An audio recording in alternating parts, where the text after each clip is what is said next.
지금 사실 국가 비상 상황입니다. 자기 공장에서 일하는 인도, 파키스탄 근로자들이 태도를 달라고 해요. 그러니까 달러 스테이블 코인이 임박한 위기가 아니라 이미 진행 중이에요. 결국 이 질문이 나오더라고. 이더리냐 비트냐.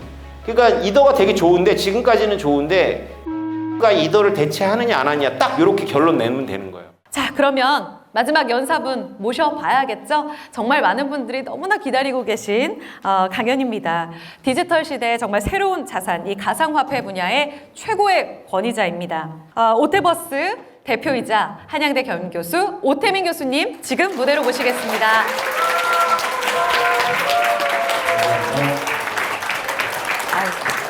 지지난주에 그러니까 중국이 비트코인과 또 스테이블 코인을 금지한다라는 뉴스가 나왔어요. 중국이 이 가상자산 시장에 대해서 이렇게 좀 부정적인 반응을 하는 것은 새로울 것이 전혀 없는데, 뭐가 새로운 것이냐 하면 중국이 좀 바꿀 것 같다. 좀 이제 스테이블 코인도 미국이 밀고 있으니까 홍콩을 통해서도 좀 열고 좀 태도를 바꾸지 않을까 이렇게 기대를 했는데 아니었어요. 중국은 안 된다 이렇게 얘기를 해서 이 뉴스에 바로 폭락을 했었습니다. 여러분들은 뭐 워낙에 지금 폭락장이니까 이때 폭락을 기억을 못 하실 텐데, 이 뉴스 나오자마자 폭락을 했죠. 이 얘기를 제가 오늘 머니투데이 방송에 이제 같이 하는데 갖고 온 이유가 있습니다. 사실 이게 제가 요새 만나고 있는 우리나라 금융 엘리트들의 마음이에요. 할 수만 있다면 막고 싶다라는 얘기를 하세요.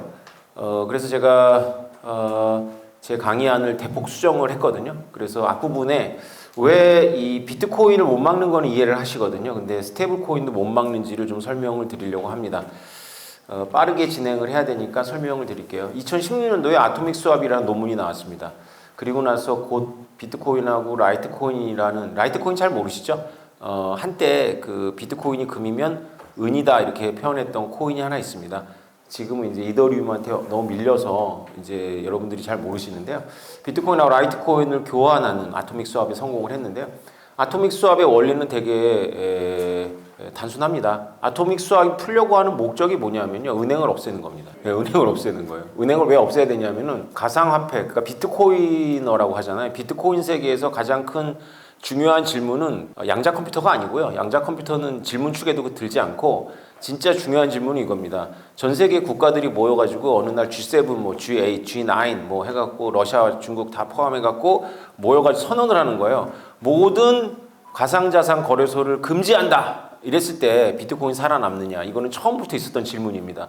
이 질문에 대해서 2016년 아토믹 스왑이 나오기 전까지는 사실상 별로 대답을 하지 못했어요. 왜냐하면 이 정도 대답을 했던 것 같아요. 국가들이 그렇게 협력할 리가 없어. 이렇게 얘기를 했을 것 같은데, 이게 나오고 나서부터는 모든 국가들이 설사 모여가지고 가상자산 거래소를 금지한다 하더라도 실효성이 없다. 불가능하다라는 대답을 이제 할 수 있습니다. 우리가. 그러니까 9년 전에 나온 기술이죠. 왜냐하면 은행망을 통하지 않고 비트코인과 다른 가상자산을 거래할 수 있게 된다면 국가가 막을 방법이 없습니다. 국가가 가상자산 거래소를 막는 방식이 뭐냐면 그거 불법이야 하고 감옥에 넣고 이런 것도 있겠지만, 기술적으로는 이제 은행을 이용하지 못하게 하는 거거든요. 그래서 우리나라도 마찬가지인데, 우리나라도 막 100여 개가 넘는 거래소들이 있었는데 은행을 통해 갖고 통제를 했습니다. 그래서 5개로 줄인 거죠. 나머지 거래소들도 있는 거래소들이 있는데 굉장히 축소가 됐죠. 은행이 아무래도 없으니까요. 그래서 은행 없이 어떻게 거래를 할까요? 그 질문은 범죄자들 이야기로부터 시작을 하면 됩니다. 왼쪽에 있는 게 금괴 밀수업자고 오른쪽에 있는 게 자금 세탁을 하려고 하는 이제 마피아예요. 이 둘이 만나서 금과 달러를 교환하면 좋겠는데, 우리가 영화에서 보는 것처럼 총질하다 끝나겠죠? 이해가 되시죠? 그래서 안 만나고 거래하는 방법을 찾는 거예요. 어떻게 하냐면은 서울의 금괴업자는 서울 금고에 들어가고 마피아는 대전 금고에 들어가는 거예요. 그래서 각자 금을 놓고 달러를 놓은 다음에 위치 바꿔갖고 가지고 나가는 겁니다. 간단하죠? 예. 그런데 그게 이렇게 쉽지가 않죠. 왜냐하면은 금을 넣는지 확인을 해야 되고 달러를 넣는지 확인해야 되니까 카메라를 다는 거예요. 이 모든 금고에다가. 그래서 그걸 확인하는 것까지는 좋은데 오는 척하고 빨리 돌아가갖고 챙긴 다음에 두 팀이 돼갖고 여기서 가지고 나오고 하면 이제 이동하다가 속게 되는 거잖아요. 그죠? 그래서 실제로 잠궈야 돼요. 그럼 어떻게 잠그냐? 먼저 금괴업자가 금고에 금을 넣고 그 자기만 아는 비밀번호로 잠그는데요. 그걸 잠그고 나면 저 금고가 이중이죠. 그러니까 바깥에 저 공중전화 부스 같이 생긴 것도 금고고 사람이 들어가는 거고 그다음에 그 안에 들어가면 이런 금고가 있습니다. 여기다가 이제 금을 넣은 다음에 이제 자기가 1, 2, 3, 4라는 비밀번호로 잠궈요. 그걸 잠그고 나면 이제 그 값에 그림자가 나오죠. 그 값의 그림자를 해시라고 하자고요. 그 값의 그림자가 해시인데 해시를 통해 갖고 그 원래 원본은 몰라요. 본인만 알아요. 그러니까 해시 값은 그림자로 나오는데 원본은 모른다. 그런데 그걸 카메라로 전송을 하는 거죠. 그러면 대전에 있는 마피아가 스마트폰으로 보면 금 넣은 거 보이고 금고 안에도 카메라가 있겠죠. 금고 그 바깥의 금고에도 카메라가 있으니까 그 해시 값을 볼 수 있습니다. 그래서 규칙이 뭐냐면 이 마피아는 자기 금고에다가 달러를 넣고 나서 금고를 잠글 때 먼저 이 금괴업자가 전송한 이 해시값으로 먼저 잠급니다. 이 해시값은 누구만 원본을 알아요? 금괴업자만 알죠. 그러니까 금괴업자만 풀 수가 있는 거예요. 그래서 그렇게 잠근 다음에 자기네 비밀번호를 넣습니다. 그리고 이제 둘 다 잠겼으니까 금괴업자도 카메라 보고 있으니까 달러 들어왔네라고 하고 이제 대전으로 마음 놓고 출발하고 마피아도 이제 서울로 출발합니다. 그래서 위치를 바꾸죠. 위치를 바꾸고 금괴업자부터 작업을 시작합니다. 해시값이 자기가 만든 값이니까 금괴업자는 자기가 원래 설정한 비밀번호 1, 2, 3, 4를 넣는 거죠. 넣으면 때레랭 하고 풀려요. 그게 카메라로 전송이 되니까 마피아는 이 금고의 비밀번호를 알게 된 거죠. 이 금고의 비밀번호로 잠궜잖아요. 그죠?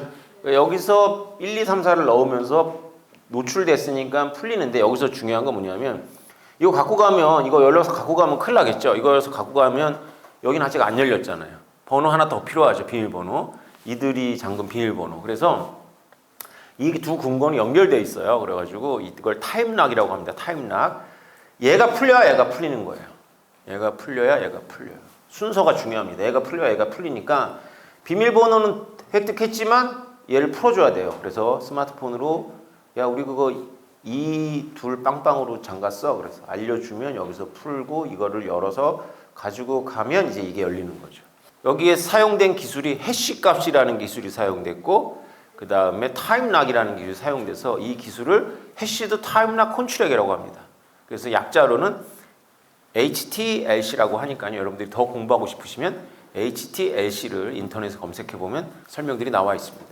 아주 되게 단순한데 이걸 이제 2016년도에 비트코인하고 라이트코인을 가지고 성공을 한 거예요. 어떻게 성공했냐면 앨리스가 여기는 이제 라이트코인이 아니라 비트코인 캐시로 나오는데 앨리스가 비트코인 캐시라는 그 가상자산을 자기 박스에 넣고 1337로 잠그고 이 해시값을 전송하면 이제 밥이 여기서 비트코인을 넣고 그 해시값으로 잠근 거죠. 그리고 위치 바꿔갖고 앨리스가 자기 비밀번호 1337을 넣어가지고 풀려고 하면 밥이 그거를 보고 자기 1337 넣어서 이걸 풀어서 갖고 가고 이게 먼저 열리지 않고 이게 먼저 열리도록 도와줘야 되고 그래서 뒷번호 알려줘서 이게 A가 먼저 풀리고 나서 비트코인 먼저 갖고 가지고 나서 밥이 갖고 가는 거예요. 똑같아요. 똑같아. 그래서 이런 기술을 가지고 이제 무신뢰 거래, 신뢰하지 않는 당사자들 간에 그러니까 왜 우리가 이 범죄자들을 놓고 얘기를 하냐면 둘이 서로 믿지 못한다는 걸 강조하려고 하는 거거든요. 그래서 둘이 믿지 못하는데 거래가 됐다. 그래서 밥과 앨리스는 서로 믿지 못하건 믿건 간에 타인들 간에 거래가 되더라. 그래서 거래소 없이 거래가 된다. 라는 이야기입니다. 그래서 이게 이제 확장을 하면요. 앨리스하고 밥 사이에 이런 무신뢰 채널이 있고 밥과 캐롤 사이에 무신뢰 채널이 있으면 이 머리 좋은 사람들이 약간 시간 잠금을 조작을 하면 이 시간 잠금이 이렇게 물이 아래에서 위로 올라가도록 할 수 있거든요. 이렇게 잠그고 운하 같은 게 그래요. 이렇게 하면은 물이 아래에서 위로 올라갑니다. 근데 이게 순서가 잘못되면 이게 그게 망가지는 거거든요. 그런 걸 잘하면 앨리스하고 카롤 사이에서 아무런 채널이 없는데 밥을 통해서 거래가 돼요. 앨리스하고 카롤도. 이게 무슨 얘기냐면 전 세계에 70억 인구가 있다고 치고요. 70억 인구하고 저하고 어떤 연결이 없어요. 저는 한 명하고만 연결돼요. 그리고 그 한 명이 또 한 명하고 연결되면 언젠가는 그 70억 명하고 중에 특정한 사람하고 저하고 사람들을 통해 갖고 무신뢰 거래가 된다는 거예요. 마치 인간을 반도체 회로처럼 쓰는 거죠. 반도체 칩을 이제 확대해 보면 엔드 논리, 오아 논리, 버튼 논리, not A 논리 가지고 이제 짜가지고 인공지능도 만들고 하는 거거든요. 여러 가지 복잡한 계산도 하는 거예요.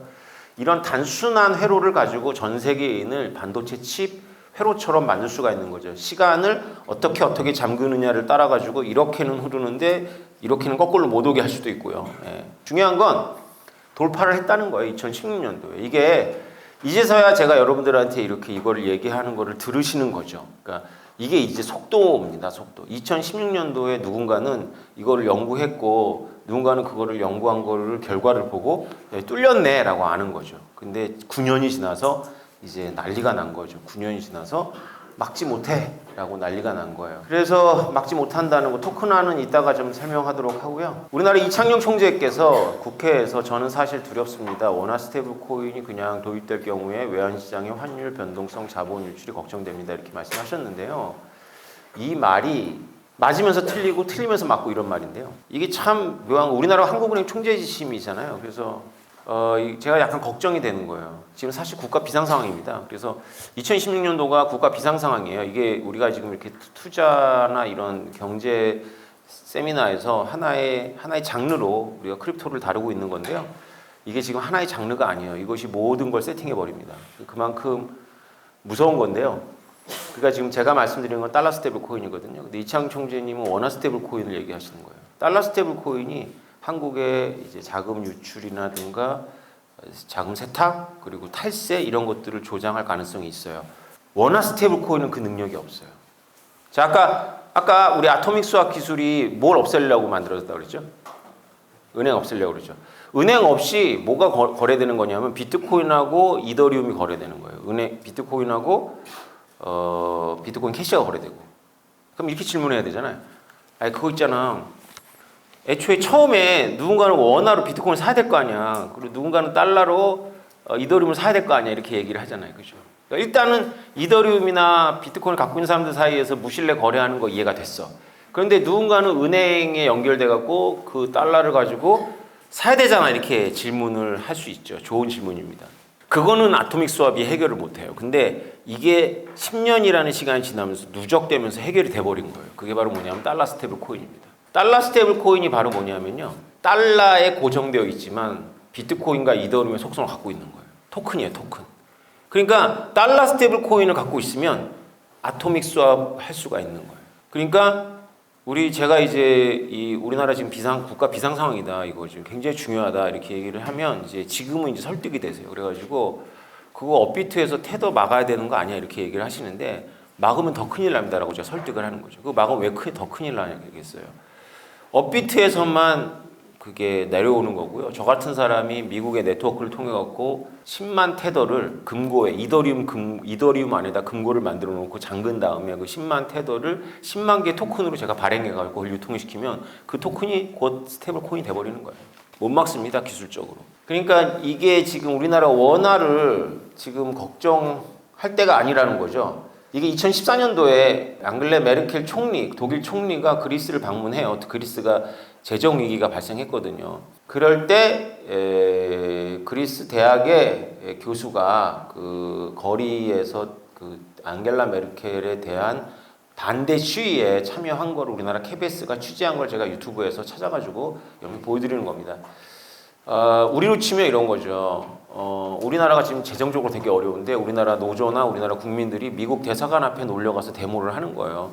미국 대사관 앞에 몰려가서 데모하는 건 흔한 이야기지만 미군 철수나 이런 걸 데모하는 게 아니고요. 이자율 내려달라고 데모하는 거예요. 이게 2014년도에 그리스에서 발생했고요.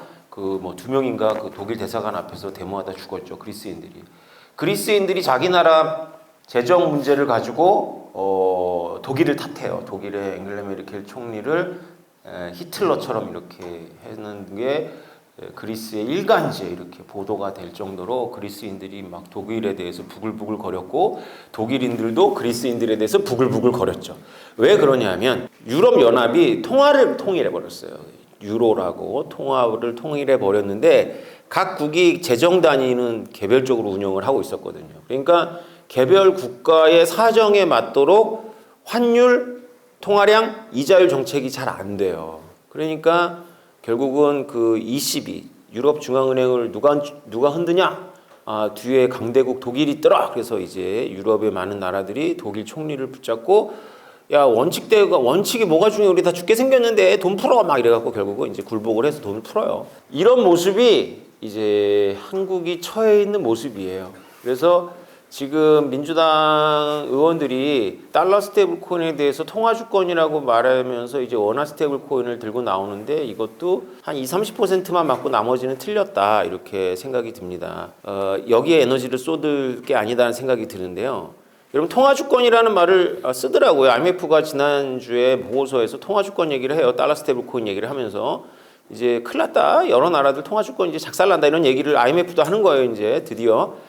근데 이제 통화 주권이 되게 모호한 개념이거든요. 통화 주권이 뭘까요? 1번, 자기 나라 돈에 자기 나라 위인을 새겨 넣을 수 있는 권리. 2번, 자기 나라 경제 상황에 맞는 환율, 통화량, 이자율 정책을 재량껏 정할 수 있는 권리. 1번보단 2번이 맞죠. 그죠? 2번이 있나요, 지금 우리나라에? 제가 작년 7월부터 달러 스테이블 코인을 미국이 이렇게 적극적으로 팔걷어 붙여가지고 한다라는 걸 감지한 다음에 저는 이제 저 자신을 탄광 속의 카나리아라서 그 산소가 부족하면 이제 카나리아가 울어요. 그러면 이제 탐부들이 이제 도망가야 되는데 탐부들이 시끄럽다고 야 이란이 방해되잖아 목 비틀어봐라 이렇게 할 수 있잖아요 그죠? 제가 여러 번 목이 비틀릴 뻔했습니다 지난 1년 반 동안 제 댓글을 보면 매국노다 막 이렇게 써 있는데요 근데 통화 주권이라는 게 민주당 의원들이 생각하는 것처럼 1과 0이 아니라는 게 문제죠. 지금 우리나라 수출 경쟁력 위해 갖고 환율 조작하면 환율 조작국 됩니다. 그 다음에 미국이 이자율 5%인데 우리가 3% 고수했는데 자금 유출돼 갖고 지금 워낙 개판되는 거 보시고 있죠? 이것도 마음대로 못하는 거예요. 그래가지고 원래 따라가야 되는 겁니다. 그러니까 이렇게 질문해야 되죠. 그럼 달러라이제이션, 달러 스테이블 코인이 우리가 그나마 조금 갖고 있던 재량권을 더 없애냐? 예스. 근데 지금 우리가 개방된 자본주의 체제에서 우리나라 국가에 맞는 나름대로의 재량적인 환율, 이자율, 통화량 정책을 마음껏 펼칠 수 있냐? 안 돼요. 그거는 국제적인 협약의 문제이기도 하고 정치의 문제이기도 하고 자연과 싸움이에요. 이게 자연 현상이거든요. 근데 문제는 이제 이게 이제 정서적으로 국민들이 받아들이기는 어려운 거는 사실이에요. 근데 제가 지방에 상공회의소 초청으로 가면서 저도 깜짝 놀란 게 뭐냐면요. 우리나라가 제조업 국가잖아요. 아직은 이 지역에서 제조업을 하는 분들 계세요. 1세대면은 한 80살, 70살 되시고요. 아직 현역에 계신 분들이 있고요. 2세대만 해도 제 나이입니다. 50대. 이분들이 테더를 아세요. 왜 알까요? 테더는 이제 달러 스테이블 코인 중에 1등 하는 애입니다. 왜 아시냐면요. 자기 공장에서 일하는 인도, 파키스탄, 베트남, 필리핀 근로자들이 테더로 달라고 해요. 그러니까 달러 스테이블 코인이 임박한 위기가 아니라 이미 진행 중이에요. 국가 비상 상황입니다. 지금 국가 비상 상황. 그래서 우리나라가 국가적인 역량을 지금 상당히 많이 이 문제에 투입을 해갖고 좋은 결론을 내려야 돼요. 좋은 결론 중에 없는 게 바로 통화 주권이에요. 통화 주권은 우리가 고려할 사항이 아니에요. 왜냐하면 그거는 어려워요. 통화 주권을 위해서 우리가 너무 많은 걸 희생해야 돼요. 여러분들 각오가 되어 있어요. 통화 주권을 지키기 위해서 우리가 갈라파고스처럼 이렇게 다 금융하고 다 방화벽 친 다음에 우리가 수출입 다 안 하고 이렇게 할 수 있어요? 그 생각 없죠? 그러면 통화 주권은 잊어버리고 금융 주도권. 우리나라의 금융 주도권에 우리가 글로벌 금융에서 우리가 주도적인 역할을 하자.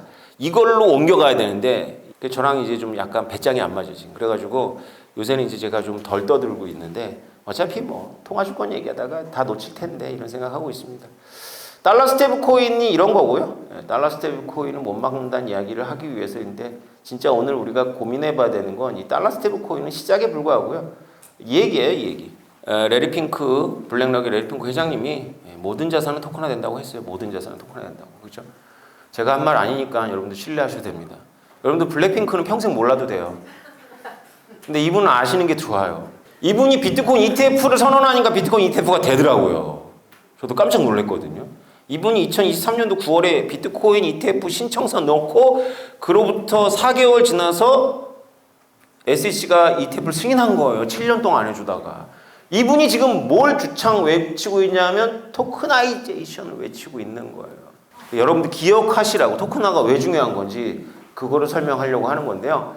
로빈후드라는 회사가 있잖아요. 그 로빈후드라는 회사가 이제 그 주식을 토큰화하거든요. 토큰 증권. 토큰 증권을 이제 막 하는데 SEC가 같이 갔는데 1단계, 2단계, 3단계가 있는데 중요한 3단계 보시면 됩니다. 토큰 증권은요, 토큰화된 증권을 말하는 건데요. 어떤 플랫폼에 있지 않아요. 우리가 주식은 어떤 플랫폼이 있죠. 우리가 뭐 나스닥이라는 플랫폼도 플랫폼이고 뭐 다 이 증권 거래소가 플랫폼인데 거기 있지 않아요. 폰에서 폰으로 이동합니다. 다 나와요. 그래서 우리가 지금 STO를 유통업체를 지금 허가하는 게 과연 맞는지를 제 영상을 보시는 관계자들은 한 번쯤 생각해 보셔야 돼요. 로빈후드의 생각을 갖고 우리보다 앞서가잖아요. 이들은 뭔가 알잖아요. 그러니까 과연 그렇게 비싼 돈 들여갖고 그 조각 증권의 유통 플랫폼을 국가가 허가한다는 개념이 과연 이 새로운 개념하고 맞는지를 한 번만, 진짜 한 번만. 이게 다 게임에서 나온 개념이거든요. 그래가지고 이게 참 안타까워요. 로빈후드를 공부하시면 답이 나와요. 토큰은요, 플랫폼에 묶여 있지 않습니다. 토큰의 특징은 국경이 없어요.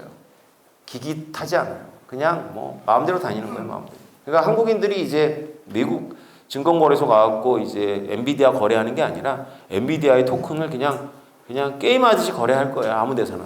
여러분들이 이 자료를 찾아보셔도 됩니다. 제가 이 자료 설명을 지금부터 길게 드릴 건데요. 토큰화가 되는 게 이 논문에 의하면 이렇게 토큰화 된답니다. 부동산, 원자재, 예술품, 금융상품, 보험 및 대출, 지적재산권, 사치품, 주류, 천연자원, 산업인프라, 운송자산, 농업자산, 재생에너지 인프라, 의료자산, 통신인프라. 레리핑크 회장님이 뭐라 그랬다고요? 모든 자산, 모든 자산. 토큰화가 되면 뭐가 좋은가요? 이 논문에 의하면 분할 소유가 되고 접근성이 향상되고 유동성이 증가하고 투명성 강화하고 거래 비용 절감하고 거래 속도 향상되고 포트폴리오 다각화되고 자산 프로그램 모빌리티가 되고 뭔 말인지 잘 모르겠지만 좋다 이런 건데요. 이거보다는 제 설명이 더 나은 것 같아요. 저도 토큰화를 일찍부터 외친 사람이기 때문에 이거에 대해서는 제가 자신 있으니까 제 설명을 드려도 됩니다. 토큰화는 4가지로 요약할 수 있어요. 첫 번째가 직접, 두 번째가 개별, 세 번째가 분할, 네 번째가 상시 유동화.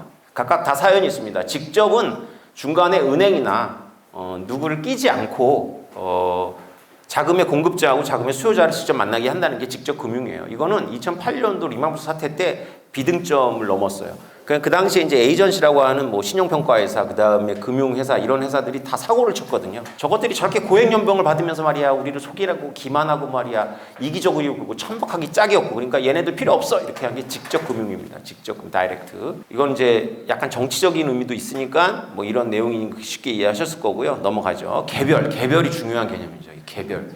개별이 뭐냐면 현대 주식 자본시장의 한계를 뛰어넘는 기술입니다. 제도입니다. 지금 주식시장은 퍼스트 마켓과 세컨드 마켓이 구별이 되어 있죠. 퍼스트 마켓은 이제 IPO 시장이고요. 처음으로 이제 그 회사가 직접 금융을 일으키기 위해서 그 주식을 지분화된 주식을 이제 투자해서 파는 거고요. 그리고 나서는 이제 회사랑 관계 없어요. 그것들이 세컨드 마켓에서 막 돌거든요. 그 세컨드 마켓이 지금 우리가 말하는 주식시장입니다.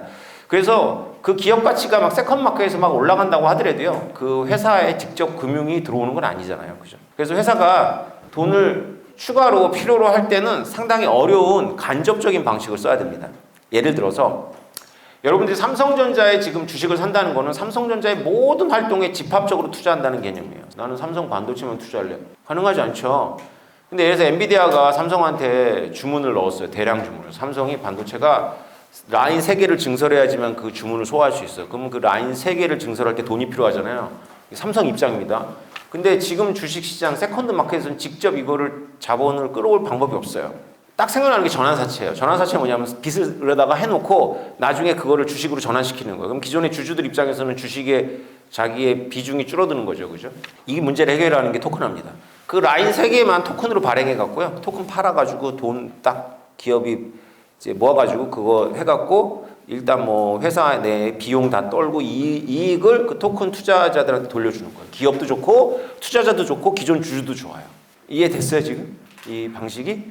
예, 그래서 이거는 대세다. 일로 간다 생각하시면 돼요. 이렇게 좋은 거예요. 그래서 첫 번째 직접, 두 번째 개별, 세 번째 분할. 이 분할 되게 중요한 개념인데요.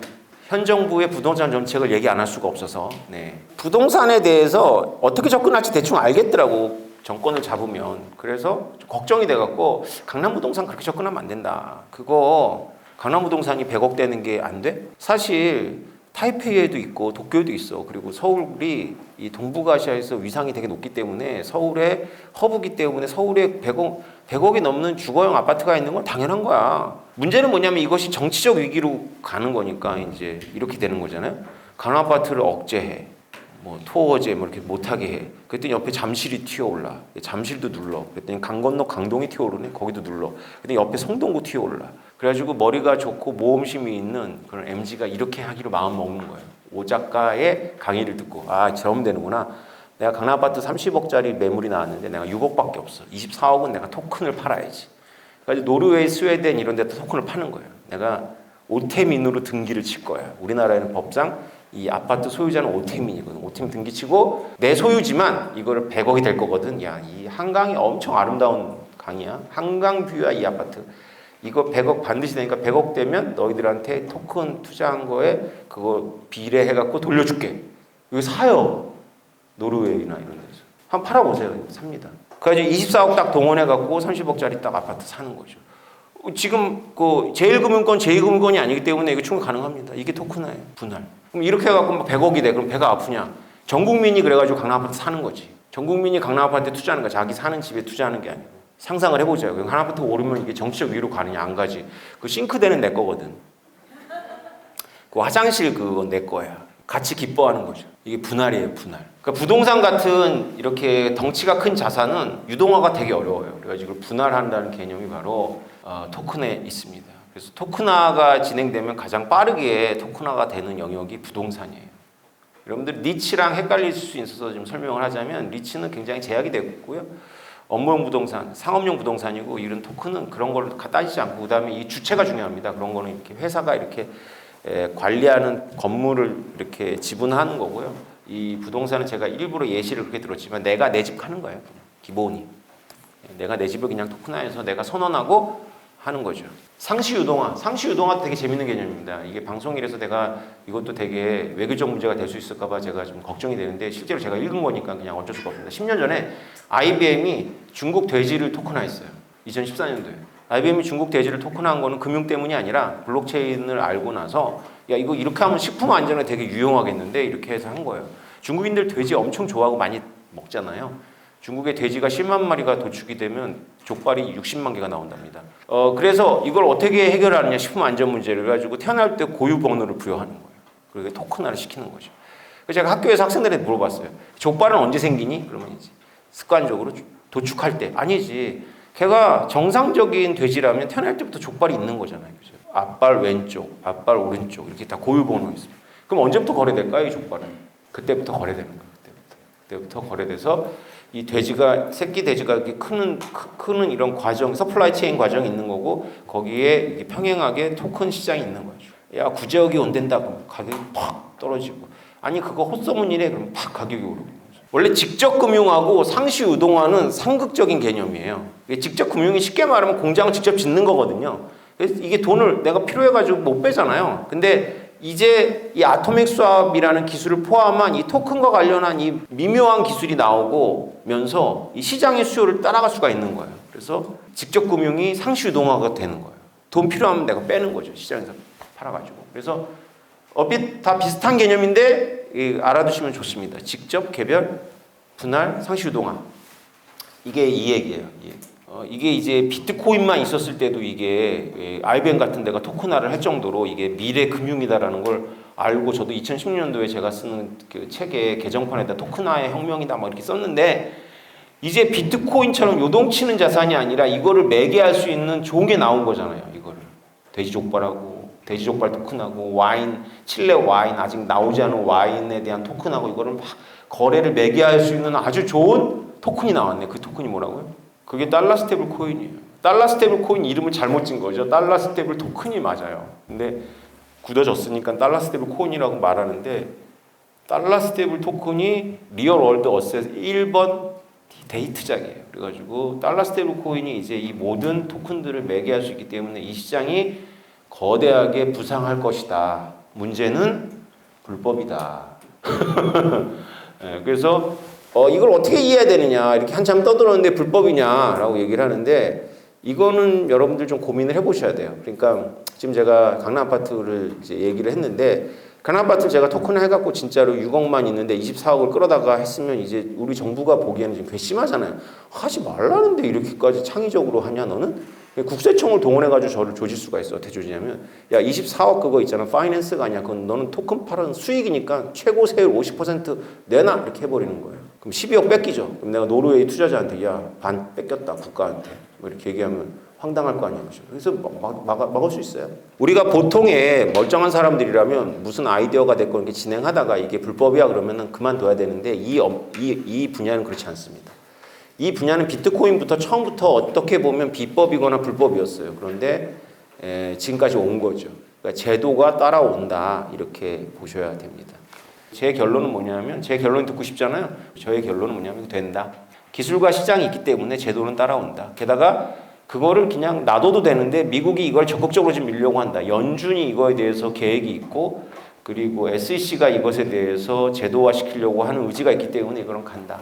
그럼 남은 5분 동안 무슨 얘기를 해야 되냐면은 토큰화의 최대의 수혜자는 뭐냐? 누구냐? 토큰화의 최대의 수혜자는 우리가 지금 말하고 있는 토큰화 플랫폼이 이더리움이에요.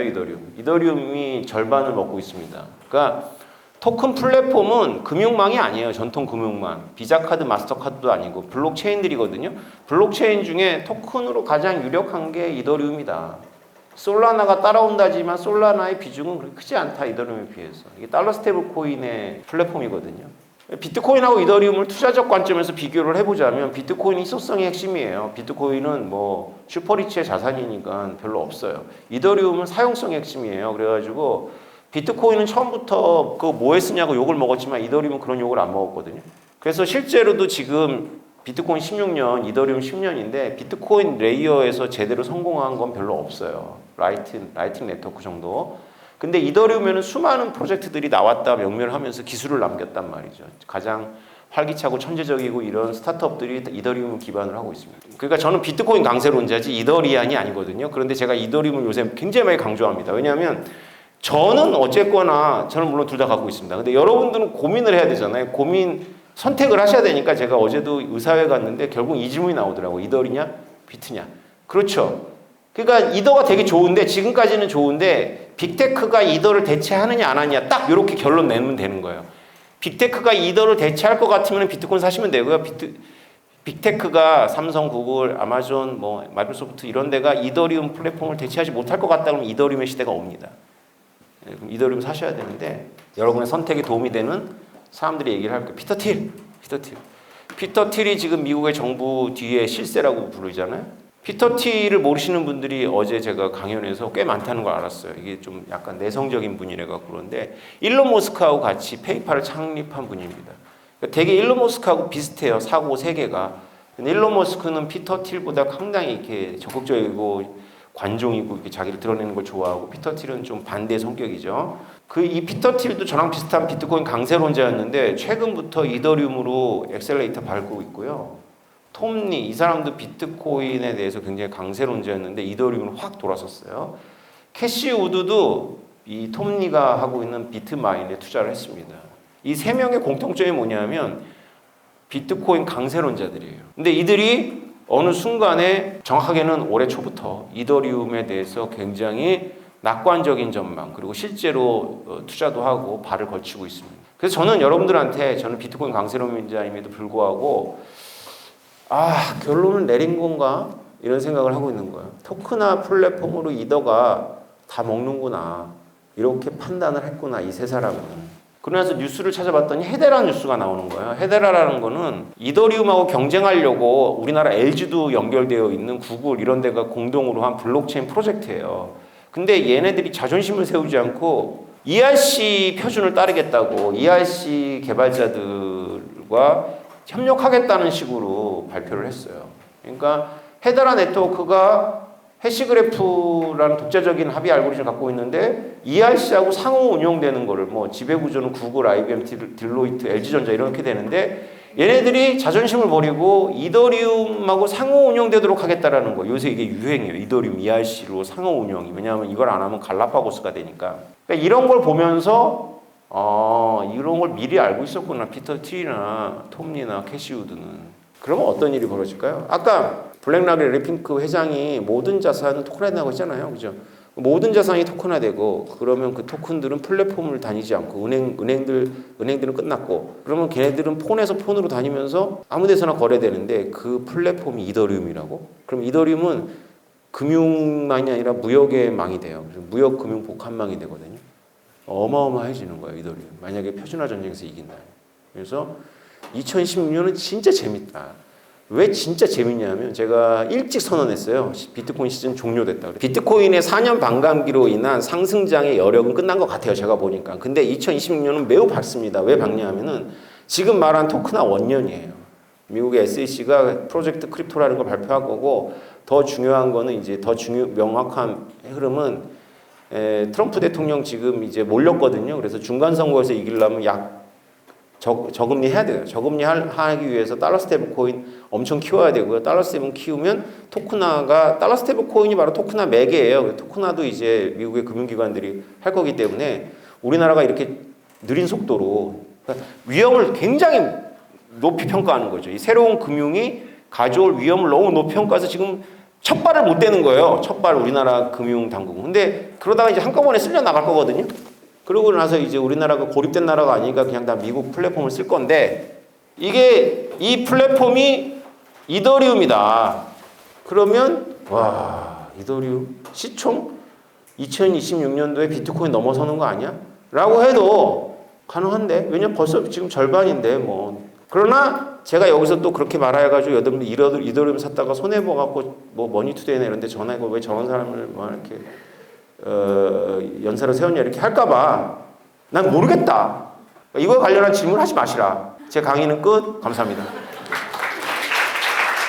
경청해 주셔서 감사합니다. 우리 오태민 교수님께 질문 받겠습니다. 대기업이 그 개별적인 프로젝트로 지금 토큰을 발행한 적은 없어요. 근데 그런 논의는 있죠. 원래부터 그런 수요가 있었고.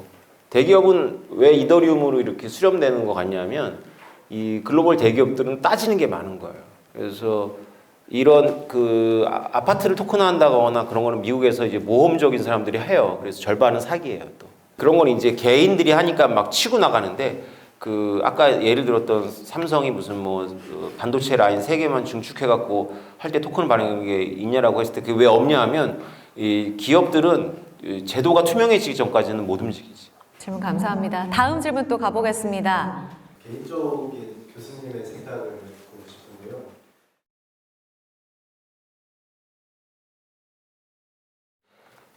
저는 아직도 가능성은 있다라고 보고 있어요. 왜냐하면 금융 토큰화의 가장 큰 수혜자는 애플과 삼성이거든요. 뭘 통해서는 다녀야 될 거 아니에요. 은행망을 통해서 안 다니는 거지. 그래서 뭘 통해서 다니냐면 기술적인 플랫폼은 이더리움인데 실제로 우리가 느끼는 거는 이제 폰이에요, 폰. 그러니까 폰에서 폰으로 가는 거거든요. 이제 은행이 우리 동네로 들어오는 게 아니라 내 침실로 들어온 거거든요. 전 세계 스마트폰은 전 세계 은행망보다 훨씬 더 많으니까 이제 그 금융 소외에 아프리카나 동남아시아에도 침실로 은행이 들어갈 수가 있는 거예요. 그래서 로빈후드 같은 데는 이제 그 어플리케이션을 통해 갖고 침실을 장악하겠다는 건데 삼성이나 애플이 훨씬 더 유리해요. 왜 그러냐면은 금융에 있어서 가장 중요한 게 신원 정보거든요. 근데 폰이 신원 정보로 굉장히 강력해요. 그리고 내가 누구인지를 확인해 주는 기기거든요, 폰이. 그리고 신원 인증은 이 폰에 어플리케이션 단에 있는 게 아니라 가장 밑단에 있어요. 제조물단에 있어요. 제조물단에. 그래가지고 이 삼성이 이 신원 인증을 사용해 갖고 어플리케이션을 운영하면은 뭐가 좋냐면은 보안성하고 편의성에 갈등이 없어요. 근데 구글이나 네이버나 로빈후드가 내 폰을 가지고 나한테 금융 서비스를 제공할 때 딜레마에 빠져요. 보안성을 강화하면 편의성이 팍 떨어져요. 여러분 돈 보낼 때마다 막 인증하라 그러고 막 오텐티케이션 뭐라 그러고 막 짜증 엄청나죠. 그러니까 보안성을 높이면 편의성이 떨어지는데 이 금융은 보안성이 엄청 중요하거든요. 근데 삼성이나 애플이 하면 그 딜레마가 없는 거예요. 처음에 열 때 넣었는데 뭘 또 확인을 해 그냥 쫙 다니는 거죠.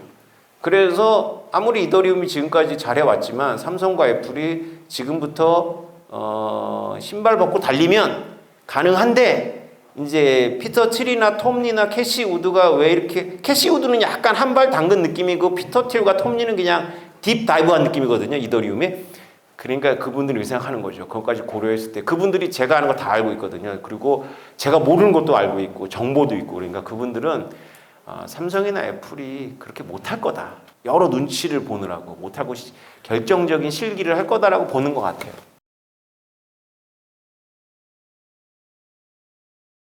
제가 달러 스테이블 코인을 하도 떠들었더니 어떤 분이 댓글에다가 너 믿고 서클에 투자했다가 망했어 뭐 이렇게 썼던데요. 사감이 많이 상당히 상해. 저는 근데 서클 사라고 안 했어요. 근데 지금 지니어스 법안이나 한국에서 준비되고 있는 법안을 보면 그 스테이블 코인을 운영해 갖고 돈 벌기가 되게 어려워요. 그러니까 테더사는 돈을 많이 벌었는데 테더사는 왜 많이 벌었냐면 달러를 가지고 비트코인하고 금을 샀어요.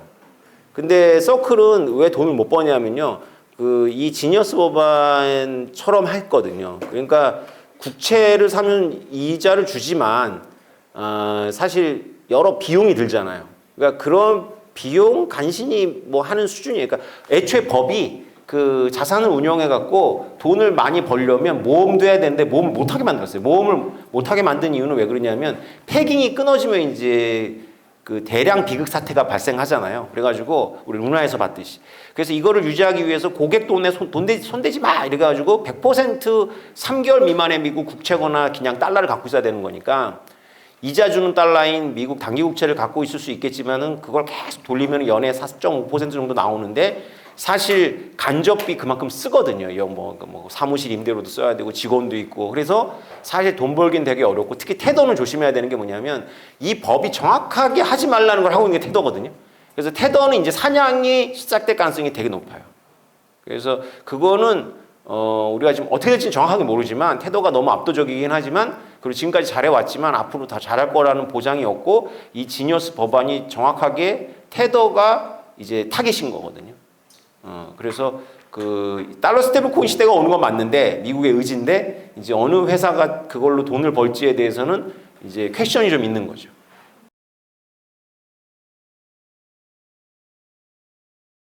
네, 일론 머스크의 생각을 제가 어떻게 다 알겠습니까만은 네, 에너지가 중요하죠. 근데 에너지가 화폐가 되면 안 되는 여러 가지 이유는 있어요. 왜냐하면 비트코인이 각광을 받는 이유가 그 채굴의 에너지를 쓰기 때문만은 아니고 비트코인은 아무리 에너지를 많이 쓰더라도 수량이 한정적이다라는 게 있거든요. 근데 에너지도 기술이 발달하면 수량이 늘어나거든요. 그래서 그런 걸 만약에 화폐로 삼았다가는 어떤 에너지 단위로 화폐로 삼았다가는 그런 경제학자들이 사고 실험이 많이 있었는데 그러면 안 됩니다. 그 에너지는 석유 매장량은 늘 늘어나거든요. 그래서 에너지를 화폐로 사는 거는 비유적으로는 좋은 설명인 것 같은데 그렇게 운영하면 이제 안 되는 거죠. 그거는. 오태민 교수님의 깊이 있는 강연까지 해서 장장 4시간에 걸친 정말 길고도 순식간에 지나갔던 콘서트가 마무리가 됐습니다. 투자는 지식이 아니라 태도고 돈보다 중요한 건 내 삶을 통제하는 힘이다. 이런 말이 있습니다. 오늘 돌아가셔서 내일 여러분들의 작은 의사결정을 바꿀 수만 있다면 오늘 저희 토크 콘서트는 대성공이 아닐까 싶습니다. 이 자리를 빛내주신 100분의 참여자 여러분들 그리고 3분의 연사분 이재충 상무님까지 다시 한번 감사 인사를 드리고요. 앞으로도 저희 머니투데이 방송에서 함께하는 경제와 놀자 주식초등학교 콘텐츠를 통해서 유익한 내용들 보답드리도록 하겠습니다. 내년에 다시 뵙기를 약속드리면서 다가오는 2026년 병오년 더욱 풍요롭게 부자 되는 한 해 되시길 바랍니다. 뜨겁게 달릴 여러분들의 한 해를 응원하며 콘서트 마무리하겠습니다. 여러분 고맙습니다.